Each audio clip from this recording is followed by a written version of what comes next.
ẹ̀yin ènìyàn wa ọpẹ́ o Easter miracles gidi lélẹ̀ tó ṣẹlẹ̀ yìí o.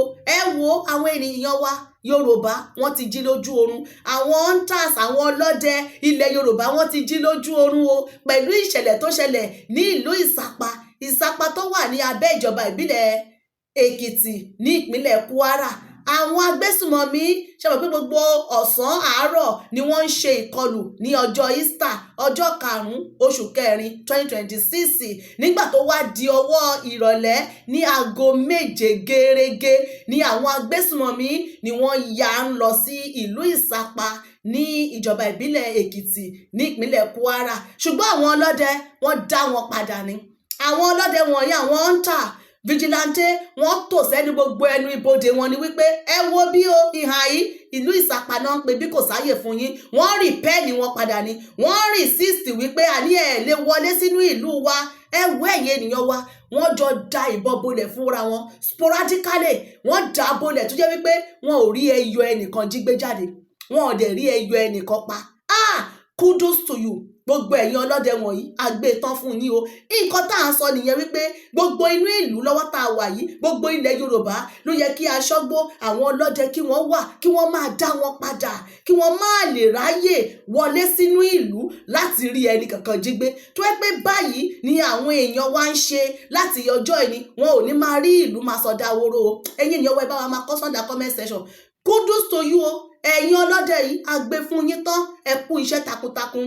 Easter miracles lélẹ̀ tó ṣẹlẹ̀ yìí bó ṣe ṣẹlẹ̀ nílẹ̀ Yorùbá yìí náà bákan náà ni Easter miracle yẹn ni ní àná yẹn náà on the 5/4 ní àná yẹn tó jẹ́ ọjọ́ 5 nínú oṣù kẹrin 2026 ọjọ́ àjíǹde. Easter miracle tó ti ṣẹlẹ̀ ní wípé láàárín àwọn ológun Nàìjíríà àti àwọn boko nínú igbó wọ́n jọ combat ara wọn, wọ́n combat gidi tí wọ́n jọ dàbolẹ̀ fúnra wọn tó jẹ́ wípé àwọn ọmọ ogun Nàìjíríà wọ́n ṣe síá fún wọn náà díẹ̀ o pé yes délé táwọn wà àwọn náà ò ní gbà torí wọ́n ní wọ́n máa dúró de order nílé wọn ní ẹni tó lead squad eléyìí lọ ó ta tán sí wọn lọ́rùn ni.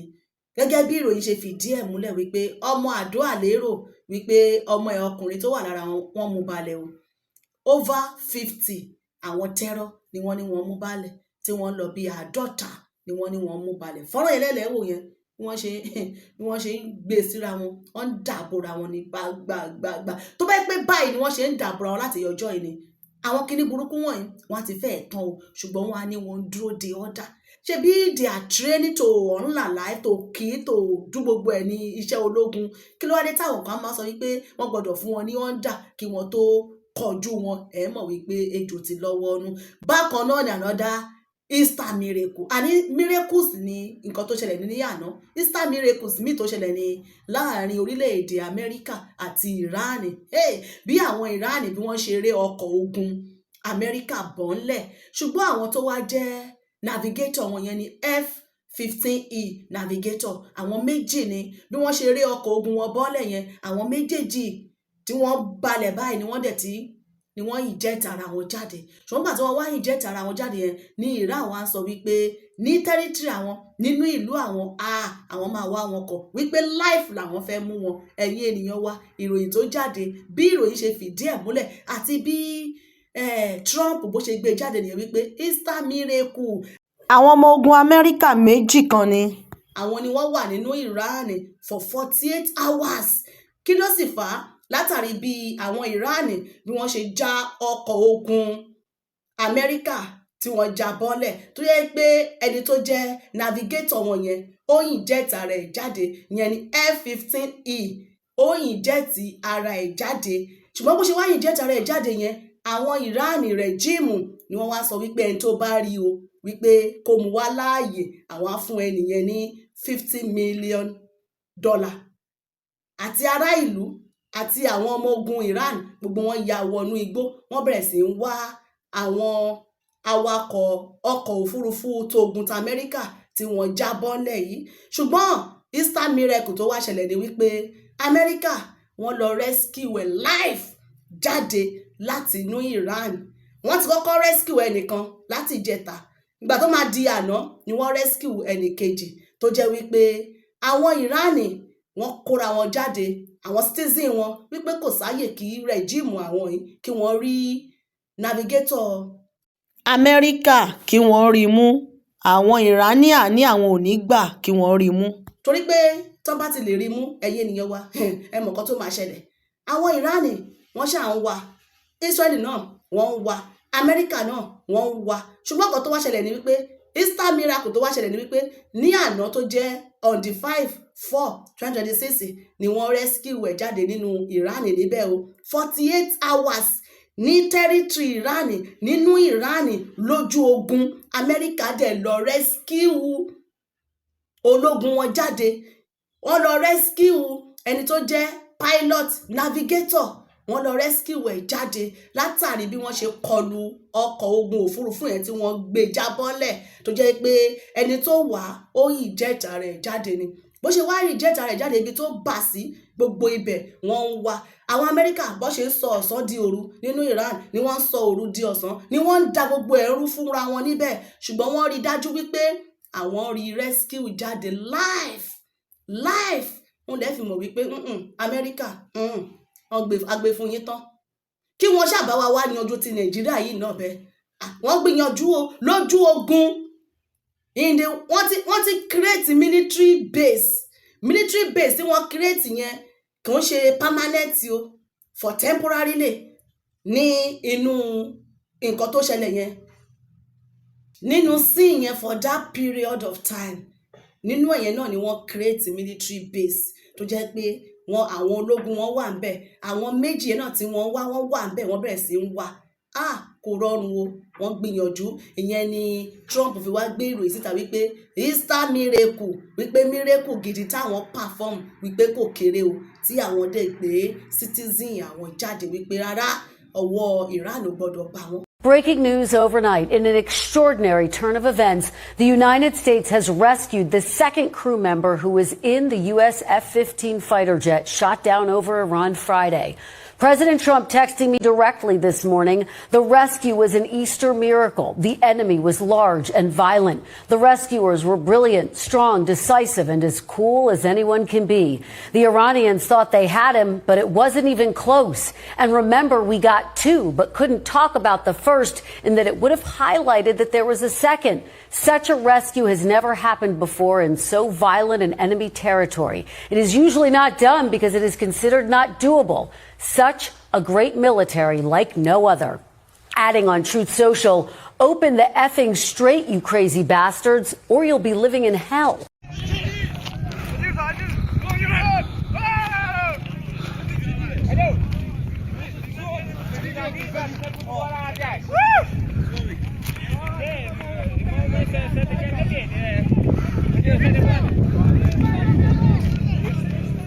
Ṣe bẹ́ẹ̀ ti rí bẹ́ẹ̀ yẹn, wọn ò fi àwọn ọmọ wọn ṣeré, wọn ò fi ológun wọn ṣeré bíi tìjọba Nàìjíríà. Ìdí ohun tó mú mi ṣe àwọn àlàyé yìí ni wípé kẹ́ ẹ bá wa wò wípé àwọn orílẹ̀-èdè wọ̀nyẹn Amẹ́ríkà ní o European country wọ̀nyẹn ni wọn ò fi àwọn ológun wọn citizen wọn ò fi ṣeré lójú ogun. Wọ́n dẹ̀ rí wípé àwọn lọ yọ ọmọ ogun àwọn lọ yọ jáde live in the world front. Tó bá jẹ́ pé ìjọba Nàìjíríà ń kọ́ o, ṣé mo yí àwọn ológun tí nǹkan ti ṣẹlẹ̀ sí ní ojú ogun tó jẹ́ pé wọ́n á ti máa pè fún ìrànlọ́wọ́, wọn ò ní rí ìrànlọ́wọ́ kankan. Ṣùgbọ́n kì í ṣe bíi ti Amẹ́ríkà, wọ́n máa lọ bó jẹ́ ẹnìkan ni, wọn ò ní kankan tó máa ná wọn. Ẹ mọ̀ pé ọkọ̀ ogun yẹn kì í ṣe owó kékeré o, ọkọ̀ ogun wọn tí wọ́n já bọ́lẹ̀ kì í ṣe owó kékeré o, wọn ò tẹ̀ wò yẹn. Ṣùgbọ́n ẹni yẹn fúnra ẹ̀, ẹni tó jẹ́ navigator yẹn, wọ́n rí dájú wípé ẹ̀mí ẹ̀ ò lọ sí i. Ṣùgbọ́n ẹ̀yin ènìyàn wa, Easter miracle náà ti ṣẹlẹ̀ láàrin àwọn ọmọ ogun Nàìjíríà àti àwọn agbésùnmọ̀mí òun lẹ bá wa ń wò yẹn. Àwọn náà jọ kojú ìjà bora wọn látọrí pé ní Easter miracle lánàá yẹn náà ni bó tẹ̀ jẹ́ pé wọ́n kọlu àwọn ilé ìjọsìn. Ṣùgbọ́n àwọn kọ̀ọ̀kan náà ti ń lọ lábẹ́lẹ̀, ogun gidi ń lọ lábẹ́lẹ̀ pẹ̀lú àwọn Nigeria military pẹ̀lú ilé ìta tí wọ́n tẹ̀ ṣe yàgbé kùdùsì fún wọn torí pé over 50 àwọn boko òun ni wọ́n mú balẹ̀ o. Lára àwọn boko tí wọ́n mú balẹ̀, ọmọ Àdó Àlẹ́rò first born ẹ̀ tó jẹ́ ọkùnrin ó wà lára àwọn tí wọ́n mú balẹ̀. Ṣẹ́rí bí wọ́n ṣe ń fi ọmọ wọn sínú ẹ̀ náà nìyẹn, bí wọ́n ṣe fi ọmọ wọn síbẹ̀ nìyẹn o. Ọmọ Àdó Àlẹ́rò tó wà ń bẹ̀ yìí wọ́n mú balẹ̀ tó dẹ̀ jẹ́ wípé ó bá ìkọlù tí àwọn ológun Nàìjíríà tí wọ́n ṣe fún àwọn agbésùmọ̀mí ISWAP Boko lánàá ọjọ́ 5 oṣù kẹrin 2026 tó jẹ́ ọjọ́ àyájọ́ àjíǹde. Wọ́n dáàbò lẹ́gàn o, fídíò ẹ̀ lẹ̀ ń wò yẹn, mo kàn máa play clip díẹ̀ nínú fídíò yẹn. That one don't die now. That one don't die. Congratulations to the Nigerian army. You know the story. If they hide them, we bring them out. Now so, this one a happy Easter. Hey, guys, in the history of banditry, in Zamfara State, this yesterday victory, now be number 1. Quote me anywhere. In the history of banditry, yesterday victory against this bandit for Zamfara State, now him be number 1. We can give them the full gist. So, yesterday, being the 4th of April, 2026, in the evening, around 6 p.m., the Nigerian army, it was Nigerian army versus bandit. Yesterday, this thing they happened for inside the Kushin Cargo. This Kushin Cargo, they under Safe local government area of Zamfara State. You know, if I dey give una this my update, I dey like to dey put time there. I dey put the date there. I dey put the village. I dey put the local government. I dey put the state. So that if I finish, you go do verification. You know, get as it be, bad as it bad, one person must from that village wey go see this video to come confirm say na true I been a lie. That's why they put all those things there. You don't understand? And they put the time, the village, everything. Make you see and say, nothing like we know they run fake news here. So this bandit come engage Nigerian army. These guys were over 300 bandits. Over 300. Over 300. They enter our military yesterday. Bam. 6 p.m. 9 days in they happen.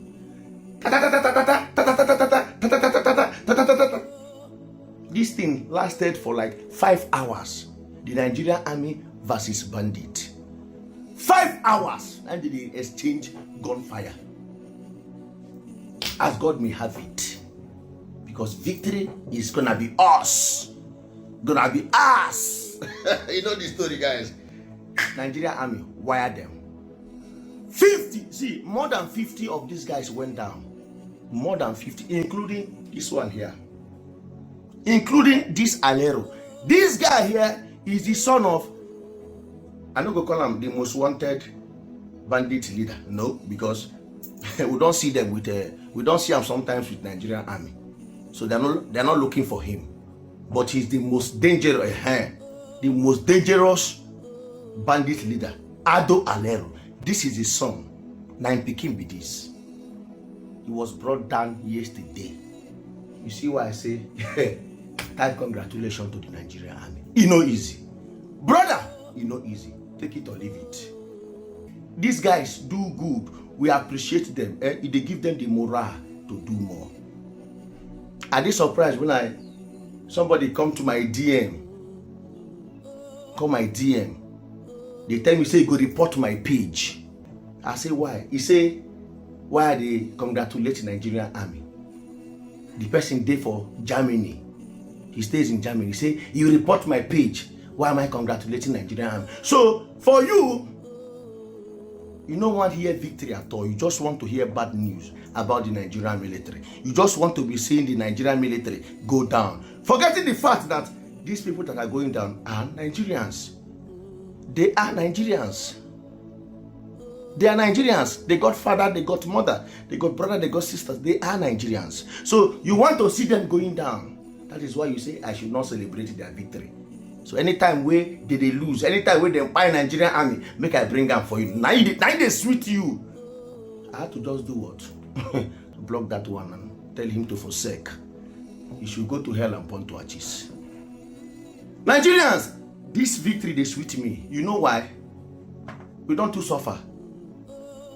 I say we don't Not every time when I come here with the people. No. Today make me happy small. Congratulations, bro. See, without politics, Nigerian army is one of the best army when it comes to land.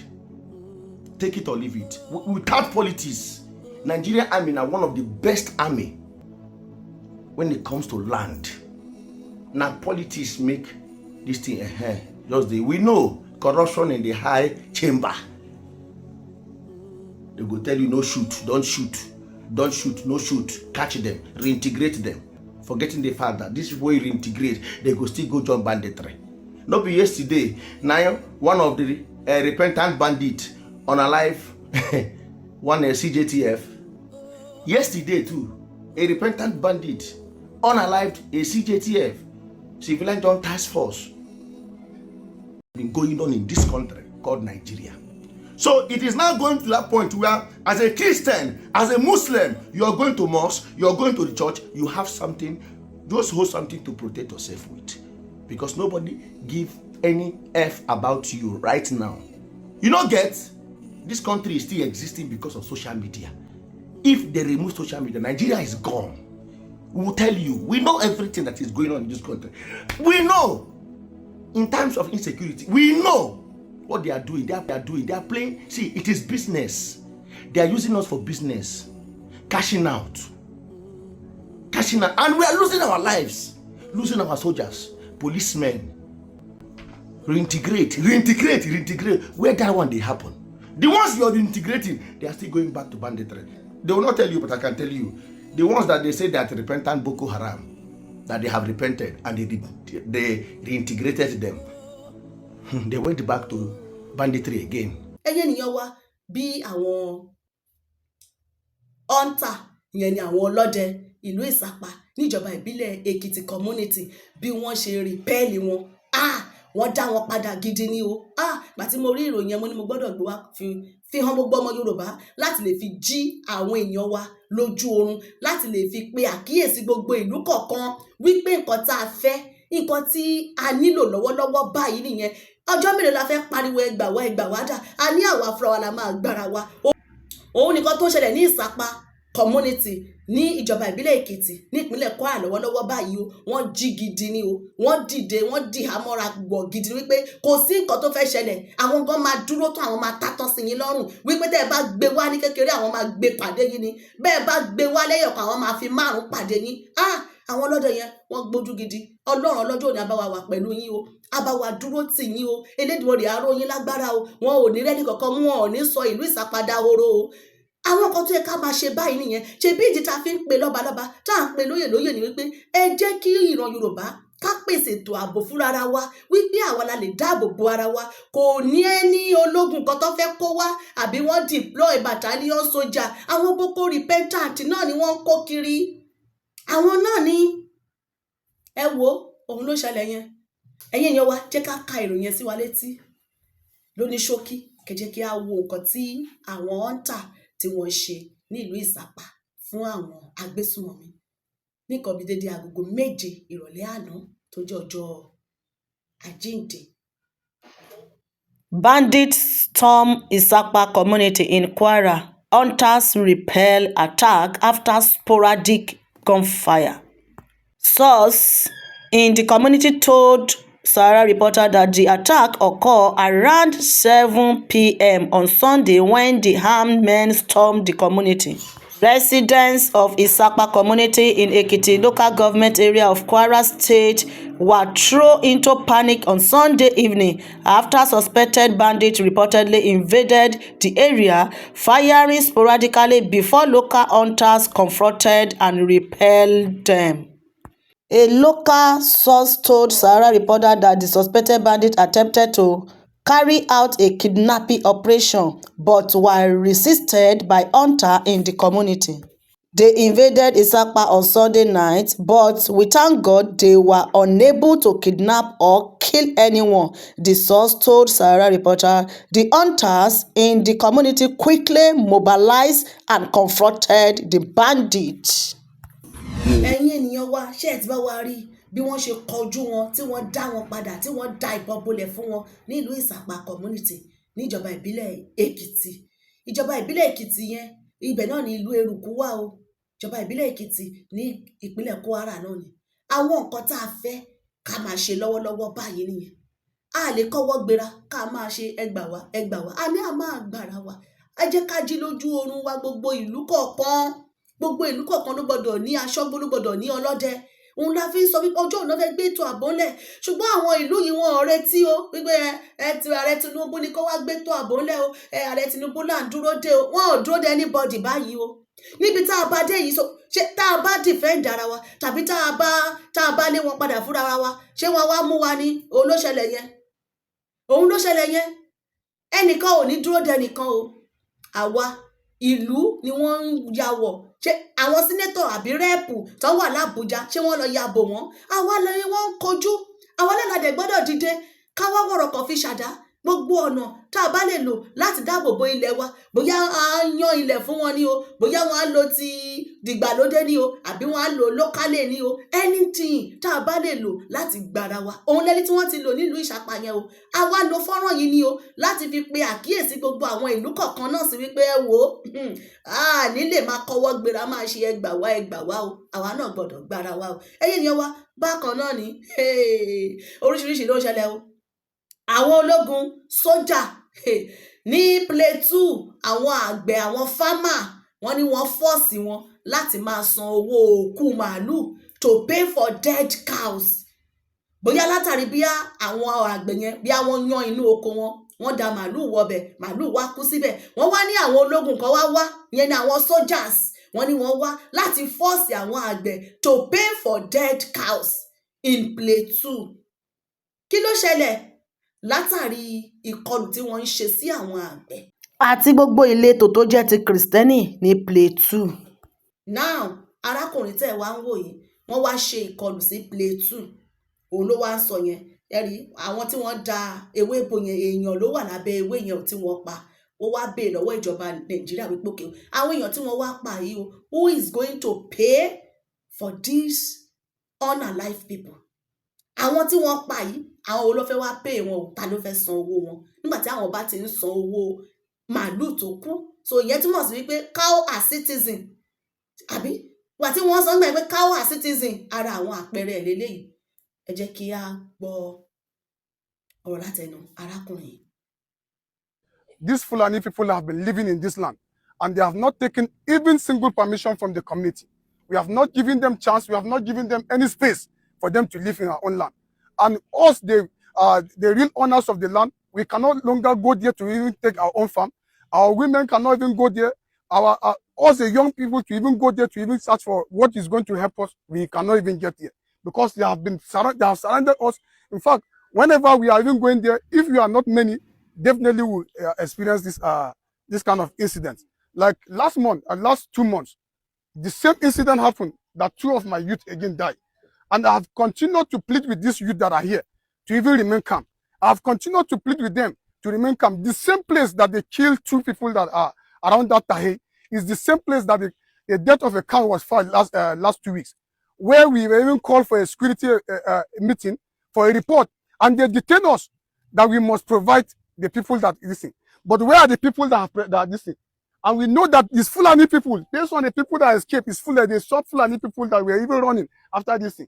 Where are they now? But last week we have to even buy a cow for them. But who is going to pay the life of this youth? And I want to call the attention of the government and the security agency. For so many months, I have continued to plead with this youth to remain calm. And I cannot even stop everybody here from doing what they want to do.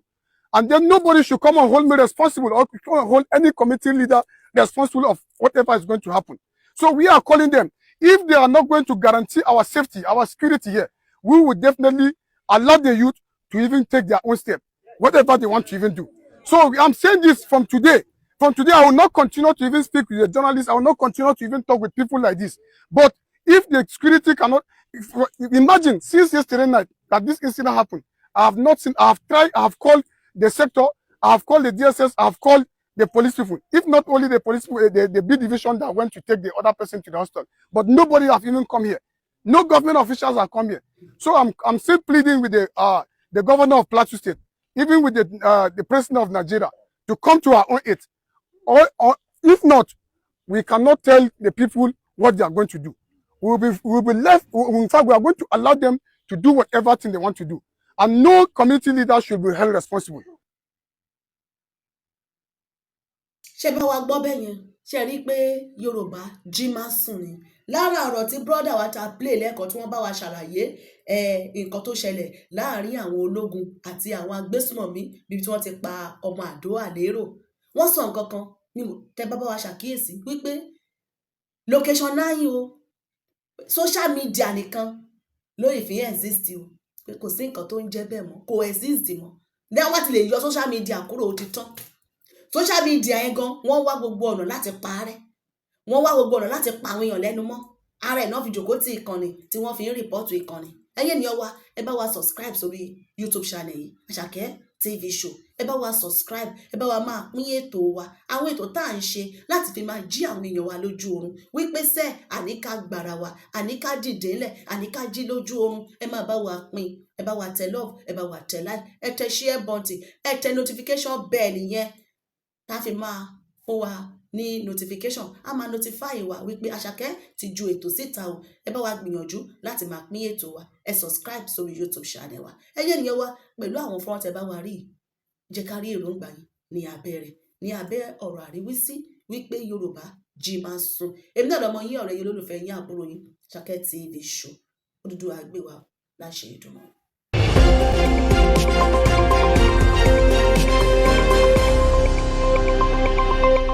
Àṣàkẹ́ TV show.